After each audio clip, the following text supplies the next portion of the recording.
Baik, hari ini kita akan melanjutkan materi matematika wajib kelas 11 ke bab 2 tentang program linier. Program linier atau linear programming merupakan salah satu metode dalam menentukan solusi optimal. Jadi solusi optimal itu ada dua, ada yang bernilai maksimum, ada yang bernilai minimum, nanti tergantung dari permintaan soal. Dari suatu permasalahan yang berbentuk linier. Dalam program linier terdapat fungsi objektif atau fungsi tujuan. Nanti tujuannya itu mau kemana gitu ya, tujuannya itu mau ke nilai maksimum atau ke nilai minimum gitu ya.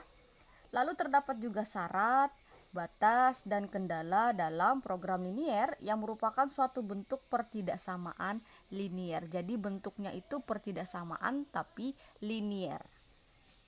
Oke, kita ke bawah.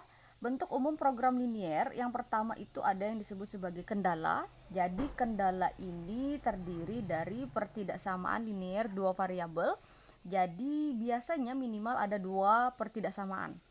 Ya, minimal ada dua pertidaksamaan linier dua variabel. Jadi ada dua variabelnya, variabel x sama variabel y. Nah, dari dua kendala ini nanti kita tentukan titik potong terhadap sumbu x dan sumbu y. Nanti kita akan gambar gitu ya kedua kendala ini. Lalu ada yang disebut sebagai syarat atau batasnya. Nah, biasanya ini wajib ya, x lebih besar dari 0 dan y lebih besar dari 0, tapi tergantung permintaan soal. Nanti ada juga di dalam soal yang batasnya itu atau syaratnya itu bukan x lebih besar dari 0 dan y lebih besar dari 0. Tapi biasanya umumnya seperti ini syaratnya, gitu ya. Terus ada yang disebut sebagai fungsi objektif ya, atau fungsi tujuannya tadi. Nah, fungsi objektif inilah yang akan membuat nilai itu menjadi nilai maksimum atau nilai minimum. Oke. Jadi saat kendala dan syarat ini digambar di sistem koordinat kartesius, dia akan menghasilkan daerah himpunan penyelesaian. Daerah himpunan penyelesaian itu akan mempunyai batas-batas berupa titik-titik koordinat. Nah, titik-titik koordinat yang merupakan batas-batas dari daerah himpunan penyelesaian tadi akan kita substitusikan ke fungsi objektif. Nah, dari beberapa nilai di fungsi objektif itu nanti akan kita lihat apabila nanti di soal dia minta nilainya maksimum, berarti yang kita ambil adalah nilai yang paling besar. Tapi kalau dia soal mintanya nilai minimum, berarti yang kita ambil adalah nilai yang paling kecil, gitu ya.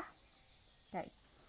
Lalu di sini kita lihat program linier itu banyak diterapkan dalam berbagai bidang di kehidupan kita sehari-hari ya.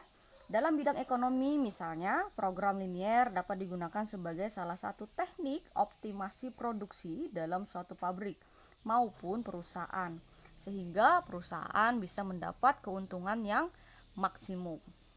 Dalam bidang farmasi, program linier juga dimanfaatkan untuk menentukan dan memodelkan pengoptimasian produksi obat.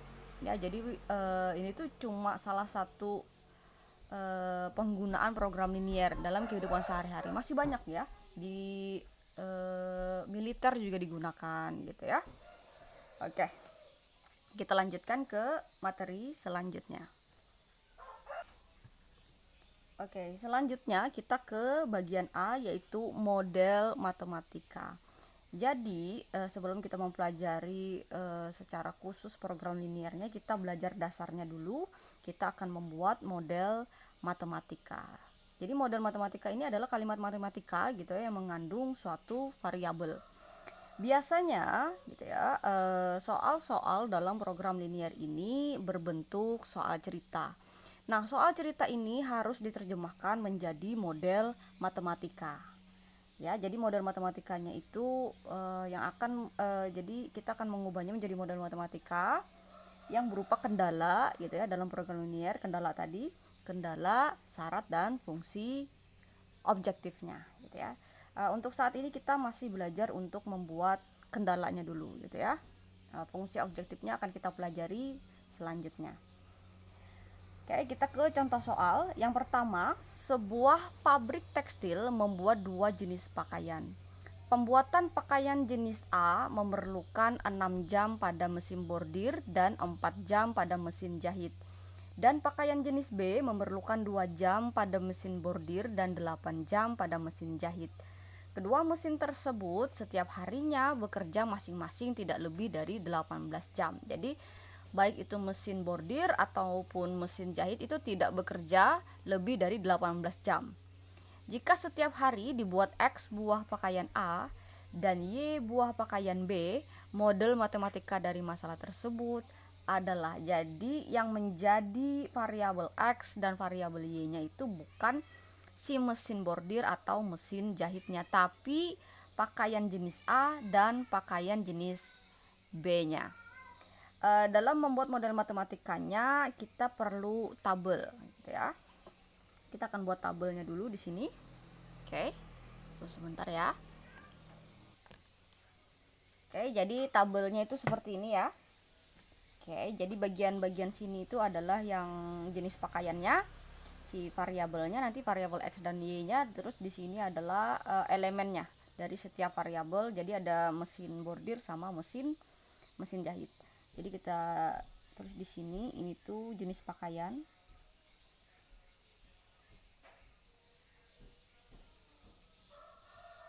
Oke. Lalu di sini adalah mesin.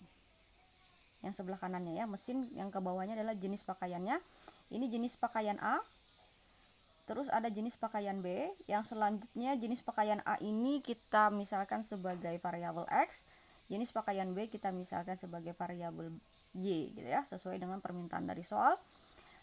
Terus di sini ada mesin yang pertama adalah mesin bordir. Itu satuannya dalam jam, gitu ya. Satuannya dalam jam, dia bekerja dalam satuan jam. Lalu ada mesin jahit, satunya juga dalam satuan jam.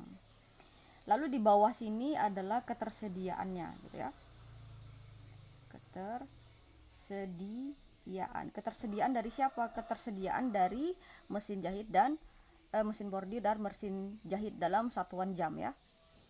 Oke, kita lihat di sini.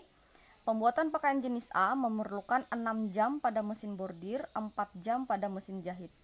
6 jam pada mesin bordir dan 4 jam pada mesin jahit. Satuan jamnya tidak usah ditulis lagi karena sudah kita taruh di bagian atasnya di judulnya, gitu ya. Lalu pada pakaian jenis B memerlukan 2 jam pada mesin bordir dan 8 jam pada mesin jahit. Berarti di sini 2, di sini 8. Oke. Lalu kedua mesin tersebut setiap harinya bekerja masing-masing tidak lebih dari 18 jam. Jadi ketersediaannya mesin bordir itu bekerjanya 18 jam, mesin jahit juga 18 jam karena dia masing-masing ya. Kedua, katanya disebut sini kedua mesin, berarti tidak hanya si mesin bordir tapi mesin jahit juga bekerja 18 jam. Oke. Lalu bagaimana membuat kendalanya?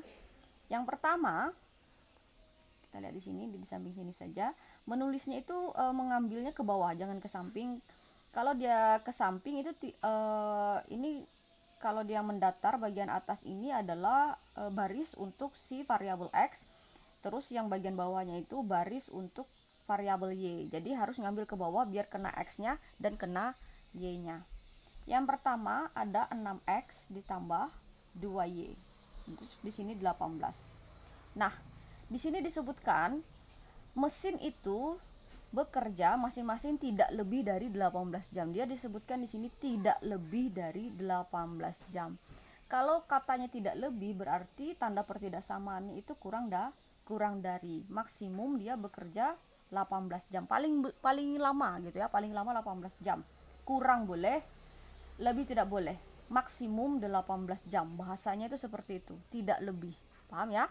Kalau katanya tidak kurang dari, nah berarti tandanya lebih dari, gitu ya. Nah, sekarang kita lihat. Di sini si variabel X koefisiennya adalah 6, si variabel Y koefisiennya adalah 2, sedangkan di sini konstantanya adalah 18. Ini masih bisa kita sederhanakan, kita kecilin gitu ya. Sama-sama kita bagi 2. Kalau kita bagi 2 berarti ini menjadi 3X. Berarti ini jadi Y, berarti ini jadi 9. Jadi yang kita gunakan sekarang yang ini. bukan yang di atas. Oke. Sekarang kolom yang kedua untuk mesin jahit itu adalah 4X tambah 8Y. Nah, sama ini ya, dia bekerjanya juga tidak lebih dari 18 jam, berarti tandanya juga kurang dari sama dengan 18 ya. Oke. Nah, 4, 8 dan 18 ini masih bisa kita sederhanakan, sama-sama kita bagi 2, berarti jadi 2X plus 4Y kurang dari 9. Nah, ini yang ibu kotakin ini yang disebut sebagai kendala. Ya, ini adalah kendala dalam program linear.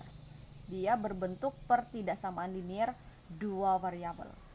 Lalu, kendala biasanya akan diikuti oleh syarat, ya. Diikuti oleh syarat. Syarat wajibnya biasanya kalau tidak ada permintaan khusus dari soal, syarat wajibnya adalah X lebih besar dari 0 dan Y lebih besar dari 0. Ini syarat. Oke. Nah, di dalam soal itu tidak ada kalimat untuk membuat fungsi objektifnya. Jadi kita masih belajar untuk membuat kendala dan syaratnya, gitu ya. Oke. Dalam pembuatan model matematika itu tidak selalu harus membuat tabel, tergantung soal ya, tergantung soal. Jadi kalau misalkan setiap satu subjek itu memiliki 2 elemen kayak gitu ya. Ini kan satu subjek itu memiliki 2 elemen, ya kan? Itu berarti untuk memudahkan kita menghitung itu pakai tabel, ya. Tapi ada kalanya misalkan satu elemen itu tidak disebutkan jumlahnya, itu tidak perlu menggunakan tabel. Nanti ibu berikan contoh. Oke, kita lanjutkan ke contoh selanjutnya. Contoh yang kedua, Paman membuat 2 macam pot bunga. Setiap hari ia hanya mampu membuat tidak lebih dari 18 pot. Harga bahan untuk satu pot jenis pertama adalah Rp5.000 dan untuk satu pot jenis kedua adalah Rp10.000. Ia tidak akan berbelanja lebih dari Rp130.000 setiap harinya. Jika pot jenis pertama dibuat sebanyak X buah dan pot jenis kedua sebanyak Y buah, sistem pertidaksamaan yang sesuai adalah. Oke, jadi yang menjadi variabel X di sini adalah jenis potnya ya. Oke. Jadi jawab di sini. Oke, yang jadi variabel adalah pot jenis pertama sebagai X, terus pot jenis kedua sebagai Y. Oke, itu disimpan di otak. Oke. Setelah itu di sini tuh kita punya 2 subjek gitu ya. Kita punya 2 subjek yaitu banyak potnya gitu ya. Setiap hari ia hanya mampu membuat tidak lebih dari 18 pot, berarti dia berbicara tentang banyak pot yang dibuat dalam satu hari. Lalu subjek yang kedua yang dibicarakan di sini adalah harga gitu ya. Dia paman ini mau membeli, saat mau membuat pot itu dia harus membeli bahan dulu gitu ya. Jadi di sini tuh ada harga beli untuk pot jenis pertama Rp5.000 dan harga beli untuk jenis pot yang kedua Rp10.000, dan si paman tadi tidak akan berbelanja lebih dari Rp130.000. Dia cuma punya uang Rp130.000 gitu logikanya gitu ya. Jadi kita di sini tidak perlu tabel gitu ya, tidak perlu tabel. Kenapa kita tidak perlu tabel? Karena di subjek pertama ini kita tidak jelas ya si X-nya itu berapa, Y-nya itu berapa. Kalau di soal yang sebelumnya itu sangat jelas ya, bahwa di subjek pertamanya itu misalnya kayak mesin jahit itu si jenis pakaian A itu perlu segini, si pakaian B itu perlu segini. Kalau yang soal yang kedua ini subjek yang untuk jumlah potnya itu atau banyak potnya itu kita tidak tahu si pot jenis pertamanya itu berapa, pot jenis keduanya itu berapa gitu ya. Pokoknya jumlahnya itu tidak lebih dari 18 buah gitu logikanya. Bahasanya itu seperti itu. Jadi subjek pertamanya itu adalah banyak pot. Jadi kita tidak perlu tabel. Banyak pot itu karena dia tidak menyebutkan banyak si pot pertamanya berapa, pot jenis keduanya itu berapa gitu ya, tapi dia hanya menyebutkan bahwa Paman tadi tidak mampu, ia hanya mampu membuat tidak lebih dari 18 pot, berarti dia X ditambah Y kurang dari sama dengan 18. Pot jenis pertama kalau ditambahkan dengan pot jenis kedua itu tidak boleh lebih dari 18. Logikanya itu seperti itu. Oke? Ya. Kita tidak ada koefisiennya di depannya ini ya. Karena kita tidak tahu jumlahnya. Ya, karena tidak disebutkan jumlahnya. Yang penting kalau pot jenis pertama ditambahkan dengan pot jenis kedua, jumlahnya nggak lebih dari 18, gitu ya. Lalu subjek yang kedua dia berbicara tentang harga beli, gitu ya. Harga beli, harga bahan gitu ya, untuk satu pot jenis pertama adalah 5.000, harga pot untuk jenis keduanya adalah 10.000. Terus paman tidak akan berbelanja lebih dari 130.000 rupiah. Jadi subjek yang pertama itu harga beli. Harga beli 5.000 ini untuk jenis pot pertama, sedangkan pot jenis pertama itu variabelnya X, berarti dia 5.000X. Tambah yang 10.000 ini untuk pot jenis yang kedua. Nah, ia tidak akan berbelanja lebih dari 130.000 rupiah. Berarti seperti yang ibu sebutkan tadi sebelumnya, dia itu cuma punya uang 130.000. Jadi saat dia berbelanja, logikanya kan tidak mungkin berbelanja lebih dari 130.000, pasti kurang dari 130.000, maksimal belanjanya pas uangnya 130.000, ya kan? Berarti tanda pertidaksamaannya itu kurang dari. Kalau kamu tandanya lebih dari, artinya kan logikanya kamu berbelanja lebih dari 130.000, sedangkan kamu punya uang hanya 130.000, berarti ngutang bahasanya gitu ya. Oke. Jadi itu ya kemampuan untuk menerjemahkan soal cerita menjadi model matematika ya. Oke.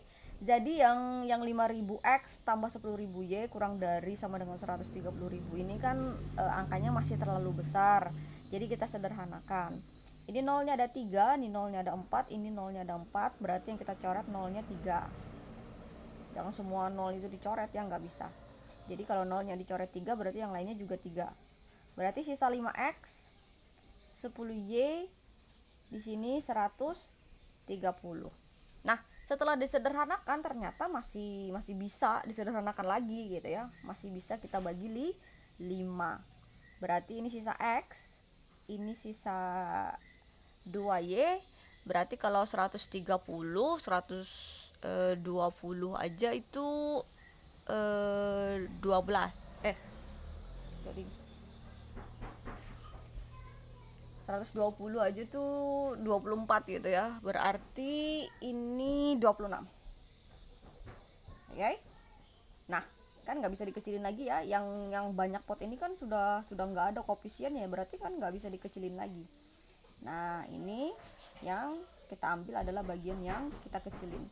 Nah, yang ibu tandain di kotak ini adalah kendalanya. Lalu diikuti oleh syarat, biasanya itu ini ditulis sebagai persamaan 1, ini ditulis sebagai persamaan 2. Persamaan 1 dan 2-nya kendala, lalu persamaan 3-nya itu syaratnya. Syarat dari program linearnya yaitu X lebih besar dari 0, Y lebih besar dari 0. Oke?